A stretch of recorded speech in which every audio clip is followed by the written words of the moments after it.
بسم اللہ الرحمن الرحیم۔ اللہم صلی علی محمد وعلی محمد۔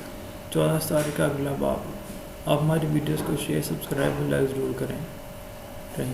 لوگوں نے معاویہ کو رائے دی کہ علی کے مقابلے میں خود نکلیں، مگر وہ نہ مانے۔ ایک دن جنگ کے دوران میں علی نے بھی یہ فرمایا تھا کہ اے جگر خوارہ کے بیٹے، کہ مسلمانوں کو بٹوا رہا ہے تو خود سامنے آ جا اور ہم دونوں آپس میں فیصلہ کن جنگ کر لیں۔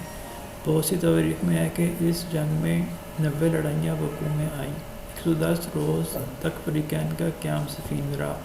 معاویہ کے 90,000 اور حضرت علی کے 20,000 سپاہی مارے گئے، اور 13 صفر 37 ہجری کو معاویہ کی چال بازیاں اور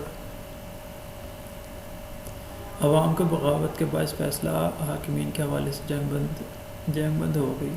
تواریخ میں ہے کہ حضرت علی نے جنگ صفین میں کئی بار اپنا لباس بدل کر حملہ کیا۔ ایک مرتبہ ابن عباس کا لباس پہنا، ایک بار عباس ابن ربیعہ کا بھیس بدلا، ایک دفعہ عباس ابن حارث کا روپ اختیار کیا، اور جب قریب ابن سبا حمیری مقابلے کے لیے نکلا تو آپ نے اپنے بیٹے حضرت عباس کا لباس بدلا اور زبردست حملہ کیا۔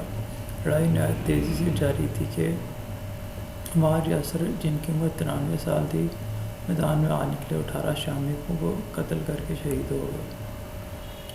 حضرت علی نے آپ کی شہادت کو بے حد محسوس کیا۔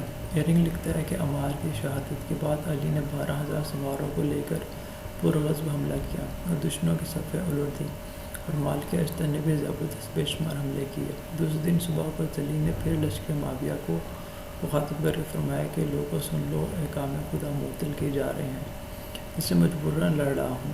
اس کے بعد حملہ شروع کر دیا اور کشتوں کے پشتے لگ گئے۔ لیلۃ الحریر۔ جنگ نہایت تیزی کے ساتھ جاری تھی کہ میمنہ اور نیسرا عبداللہ اور مالک اشتر کے قبضے میں تھا۔ جمعے کی رات تھی، ساری رات جنگ جاری رہی۔ بروایت اسم کوفی 36,000 سپاہی طرفین کی طرف مارے گئے، 900 آدمی حضرت علی کے ہاتھوں قتل ہوئے۔ لشکر معاویہ سے الغیاث کی آوازیں بلند ہو گئیں، یہاں تک کہ صبح ہو گئی، اور دوپہر تک جنگ کا سلسلہ جاری رہا۔ مالک اشتر دشمن کے خیمے تک جا پہنچے، قریب تھا کہ معاویہ زد میں آ جائے۔ لشکر پاک کھڑا ہونا کا عمرو آس نے 500 قرآن نیزوں پر بلند کرا دیے اور آواز دی کہ ہمارے اور تمہارے درمیان قرآن ہے۔ وہ لوگ جو معاویہ سے رشوت کھا چکے تھے فوراً تائید کے لیے کھڑے ہو گئے، اور اشعث ابن قیس، مسعود ابن نضر، زید ابن حسین نے عوام کو اس درجہ برگلایا کہ وہ لوگ وہی کچھ کرنے پر آمادہ ہو گئے جو عثمان کے ساتھ کر چکے تھے۔ مجبوراً مالک اشتر کو بڑھتے ہوئے قدم اور چلتی ہوئی تلوار روکنا پڑی۔ مورخ گبن لکھتا ہے کہ امیر شام بھاگنے کا تہیہ کر رہا تھا، لیکن یقینی فتح فوج کے جوش اور نافرمانی کی بدولت علی کے ہاتھ سے چھین لی گئی۔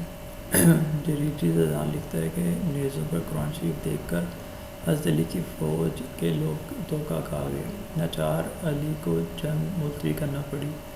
بالآخر پبلک نے معاویہ کی طرف سے عمرو آس اور حضرت کی طرف سے ان کی مرضی کے خلاف ابو موسیٰ اشعری کو حکم مقرر کر کے ماہ رمضان میں بامقام زومۃ الجندل فیصلہ سنانے کو طے کیا۔